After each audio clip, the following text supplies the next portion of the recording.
I spent years inside a frame. The sweet girl everyone loved and never wanted to change. I'm not that girl anymore. Now I'm reshaping who I am. And for every version of me that emerges, I need hair that transforms and pushes me forward. Introducing the all-new Cream Silk Booster Treatment. With breakthrough amino keratin, penetrates deep to boost continuous repair, unlocking up to 4 to 8 hours softness and Someone's back! Welcome back! Hindi na ako FOMO. FOMO sa pangkakomputer. Hello Captain fans! Ito na nga ha, pasabog talaga itong inyong box office, phenomenal box office cinema queen mga kasambreros.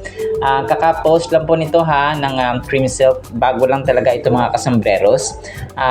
Yung ito, sobrang ganda mga kasambreros, wala akong masabi. Tingnan nyo na rin yung screen mga kasambreros, sobrang ganda ng inyong soon to be Mrs. Folkers. Soon to be Mrs. Folkerson mga kasambreros. O labas kayo mga bashers. O saan ngayon si Ma'am Catherine. Ito yung kaka-post ano ko rin itong mga ng mga nakaraan, di ba? Nagpo-post tayo ng last week yata yon na para may ginagawang TV commercial si Ma'am Catherine. So ito na rin yun, no? After nga nung matagal na ng KFC niya ay ito mga kasabas yung Cream Silk. So nagpa-teaser ako dati nito ng Cream Silk na ito kasi parang yung 3 seconds or 4 seconds lang yung pinalabas dati ng last week yata ng Cream Silk. So ito na yung kabuuan mga kasambrero. So grabe ang ganda nito mga kasambrero. So sabi niya dito, I spent years inside a frame, the sweet everyone loved and never changed or wanted to change. Sabi niya, I'm not that girl anymore. Now I'm reshaping who I am, and for every version of me that emerges, I have a hair that transforms and pushes me forward. So ayun nga, yung kanyang introduce dito ay yung repair boost treatments na Cream Silk mga kasambres. Grabe sobrang ganda ng inyong marami nagsabi na parang pinagtatakpan lang yung parang pinagpo-post lang yung endorsement ni Ma'am Catherine, Instagram story and so on. Tapos para mapagtakpan daw yung pagpunta nila sa Australia and so on. So hayaan nyo na yung mga nega na yan mga kasambres. Talagang may maganon talaga mga kasambreros. Hindi talaga mawawala yun sa buhay. Kumaga pa sa niluluto nating pagkain sila yung alat at tamis, alat mga kasambreros at saka asim nasa pinaksapaksiw mga kasambreros. So hayaan na natin. Si Sir Alden naman ay ang kakulitan niya dito mga kasambreros, no? Kasi nga kaka morning run lang din niya kanina. So kasama sina Mama Junia Pitunia mga kasambreros at saka sina syempre yung mga tropa pips niya mga kasambreros, no?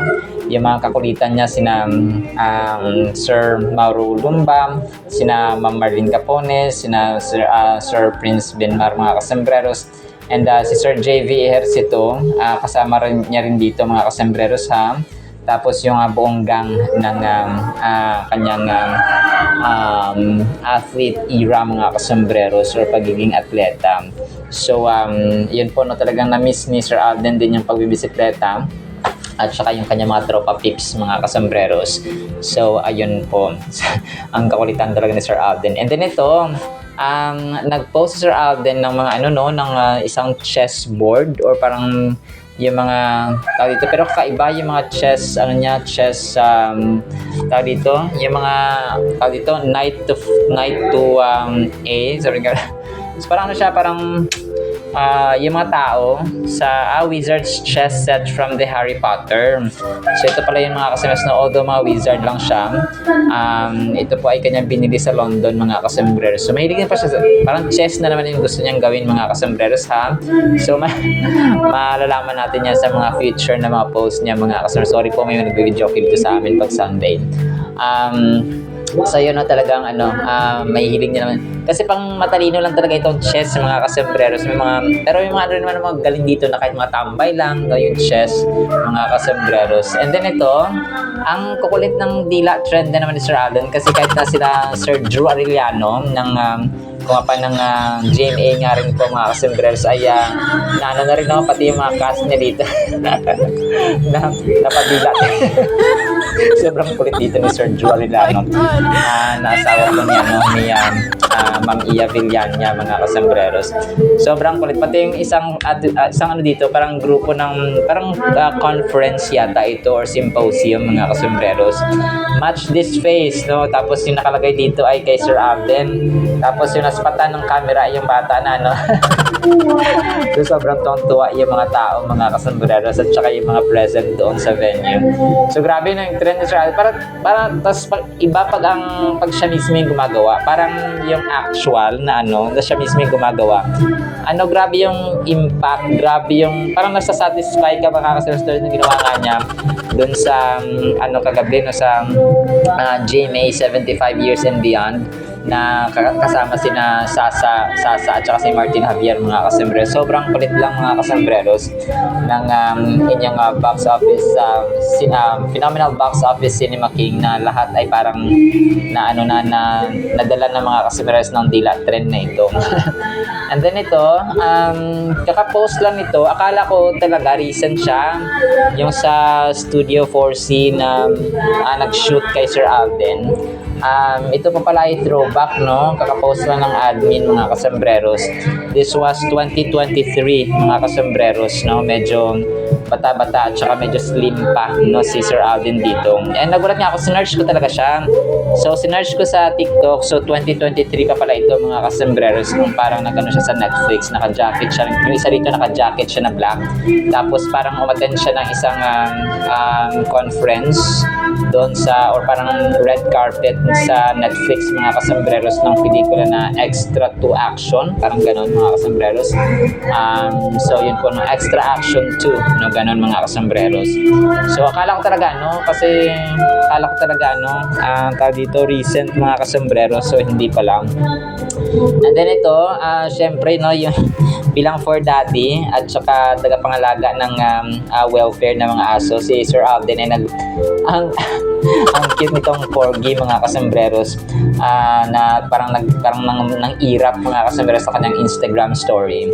So nakaka-relieve ng stress actually ito mga kasembreros, ito mga aso, lalo kapag napamahal na sa'yo. Pero yung mga times na namamatay sila, so parang nalulungkot ka din, no, bilang parang nagiging part na sila ng family mo mga kasembreros. So ayun po, no. So sino ang hindi pa makaget over dun sa Mayor Mark Alcala na ito, no, na sila spotted na hindi naman totoo, na pinagtagpi-tagpi lang yung mga istorya. So ayun po mga kasembreros. So yan na actually sa ating Kathleen items for this Sunday. Sana po ay pangyan po natin ang Word of God. And again, today is July 13, 2025. Ngayon po ay Sunday mga kasembreros. So move on na tayo. May kakapost lang nito, legit mga kasembreros ng kumapa nitong kay Ma'am Catherine mga kasembreros, na sobrang ganda ng inyong box office, phenomenal box office Cinema Queen. Tapos move on na tayo doon sa kay Mayor Mark Alcala kasi may Sanya Lopez na siya. So yun po, no. Alright, so tapos yung Aldab pala na parang may teaser, so abangan din natin yun mga customers. Mga hindi pa nakapanood, panoorin niyo po sa ating YouTube channel, scroll nyo lang po kasi kaka-upload ko lang po nun kanina. Alright, so lang po sa ating Kathleen items sana po ay nag-enjoy tayo sa ating weekend, no? Bukas Monday na naman. Pasukan na naman mga kasembreros, and ready na natin yung mga gamit natin at saka yung mga mag-opisina and so on. Mga uwi galing sa bakasyon or sa weekend holidays mga kasembreros. Alright, so blessed evening po at blessed Sunday po sa bawat isa. At para po sa ating Word of God ay sobrang ganda po nito mga kasembreros. Ang title, Manatili Lang. John 15 verses 7 to 8, If you abide in me, Jesus Christ, and my words abide in you, you will ask what you desire, and it shall be done for you. By this my Father is glorified, that you bear much fruit, so you will be my disciples. So ito mga kasembreros ay si Jesus Christ was talking to His disciples, at sa atin naman ay sa atin ngayon, no? Sa atin mga kasembreros, sa present generation natin. So ikaw na nanonood, ikaw na nakikinig, para po sa atin ang salitang nagmumula sa Biblia mga kasembreros na ito. So, John 15:7-8 mga kasembreros is about the importance of abiding in Christ and in His words mga kasembreros. At saka paniwalaan siya sa pamamagitan ng tunay, no, genuine or sincere faith mga kasembreros. Kasi ang tao kapag may pananampalatayang tunay ay ano yan mga kasembreros, marami siyang bunga. At ang bunga na iyon ay nagmumula sa kanyang ugali, no? Sa kanyang trait or sa kanyang behavior. How she or he approaches other people, how he behaves, how he acts, no, mga kasembreros, how he acts mga sa kanyang kapwa-tao, lalong-lalo po sa kanyang pamilya. So, sinasabi niya ito na manatili tayo, no, sa kanyang salita, no, manatili tayo sa kay Lord Jesus Christ. So, paano tayo mananatili, no? Unang-una sa lahat ay kung tayo po ay nagbabasa ng kanyang salita araw-araw at sinusunod ito mga kasembreros, nananalangin tayo and we pray to Him and worship Him mga kasembreros sa ating ginagawa. Kasi kapag tayo po ay babad na babad sa salita ng Panginoon, we abide in Him and we obey His word mga kasembreros, ang ating pong buhay sa loob ng kwarto, sa loob ng tahanan, ay yun po yung magiging ugali rin natin sa labas. Let's say sa eskwelahan, sa trabaho, sa opisina, no, sa labas mga kasembreros, sa malls, at kahit saan man tayo mapunta mga kasembreros, parang yung ugali mo sa loob ng tahanan will be reflected sa ugali mo sa public. Okay? Kapag lumabas ka na sa pinto ninyo mga kasembreros or sa gate ng inyong bahay, ikaw pa rin yan kasi nga what you are in private should be the reflection in public mga kasembreros. So yung fruit na yon, yung love, joy, peace, patience, kindness, gentleness, self-control mga kasembreros, and goodness. This verse reminds us of the importance of staying connected to Christ, just like branches are connected to a vine. When we abide in Christ, we are nurtured, strengthened, and empowered to bear fruit in our lives. So parang yung isang ubas, no, na kapag tayo po ay nakakonect doon sa mismong puno ng ubas, tayo po ay mamumunga kasi nga connected tayo sa vine mga kasembreros. Pero pag hindi na tayo connected at saka pinutol na tayo mga kasembreros at saka itinapon, ay hindi na tayo kumbaga pa mamumunga at manunurture kasi nga putol na tayo, no? This fruit can be seen in the form of love, kindness, patience, compassion, and other virtues that reflect the character of Christ. So, kagaya po na na-mention ko, we bring glory to God and demonstrate the transformative power of His love and grace as we live out these fruits in our daily lives. So, sa pamagitan ng ating pananampalataya kay Kristo at sa ating relasyon mga kasembreros, connection sa ating Panginoon, ay may experience natin yung incredible privilege na magkaroon tayo mga kasembreros sa pamamagitan ng ating panalangin na nadinig or natupad mga kasembreros. So ang panalangin natin, hindi naman papanalangin kayo bukas meron na agad mga kasembreros. Tapos sa makalawa, sometimes it takes years talaga mga kasembreros para madinig ang ating panalangin at matupad mga kasembreros. Ang ating lang pong gagawin dito ay maging patient tayo, no, maging matiyaga tayo mga kasembreros at pasensyoso habang tayo po ay nag-aantay, and while we're waiting, still we do yung ating pag-worship sa Kanya. When we align our will with God's and seek His guidance, our prayers become opportunities for God to work in our lives and the lives of others. So kapag tayo kasi ay parang naging opportunity, kasi sabi dito ng Panginoon sa kanyang verse ay para mag-glorify yung kanyang Ama na nasa langit kapag tinupad na yung parang it's their pleasure, no, natuparin ang ating panalangin at ang ating hiling mga kasembreros. Parang di ba narinig natin yung sa mga pelikula, your wish is my command. So parang ganun. So humiling ka lang at ako ang parang ganun mga kasus, no, pero syempre hindi wish, no, kundi prayer mga kasembreros in faith. So parang ganun, no, naging opportunity ng Panginoon na mag-glorify ang Diyos Ama kapag dininig niya at tinupad ang ating panalangin. Grabe, no? We contribute to the expansion of God's kingdom on earth by abiding in Christ, bearing fruit and bringing glory to God through prayers or answered prayers, experiencing personal growth and transformation in the process. So we should strive to deepen our connection with Christ, bear fruit that honors Him, and trust in the power of prayer to bring about God's will in our lives and the world around us. So, we bring glory and honor. Parang dinadakila natin mga kasama sa Panginoon din, no? Tulungan. Kung ang Diyos Ama ay nadadakila when He answers our prayer, ay tayo rin po ay nabibigay ng dakila sa Kanya mga kasembreros.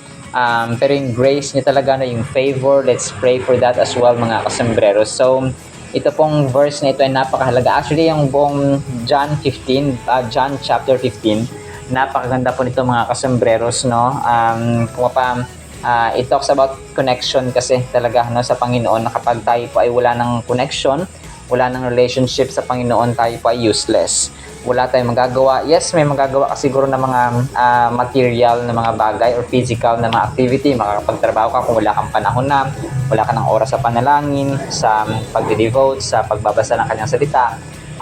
Pero everything is useless apart from Him mga kasembreros. So mga temporary lamang yan, and the most important thing ay yung relasyon natin sa Panginoon mga kasembreros, and our faith and devotion to Him. Remaining in Christ involves not only a surface level acknowledgement, but a continual dwelling in His teachings and presence.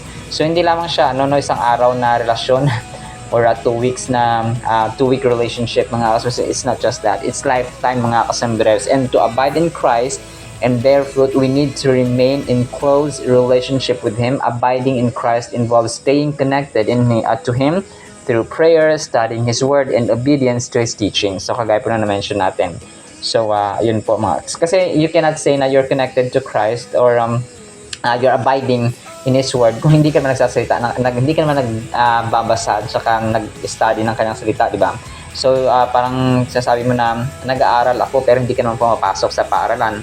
So, parang ganun siya mga kasembreros. And the key, ang susi mga kasembreros to abiding in Christ and bearing lasting fruit is surrendering our will to His, trusting in His plans and purposes for our lives.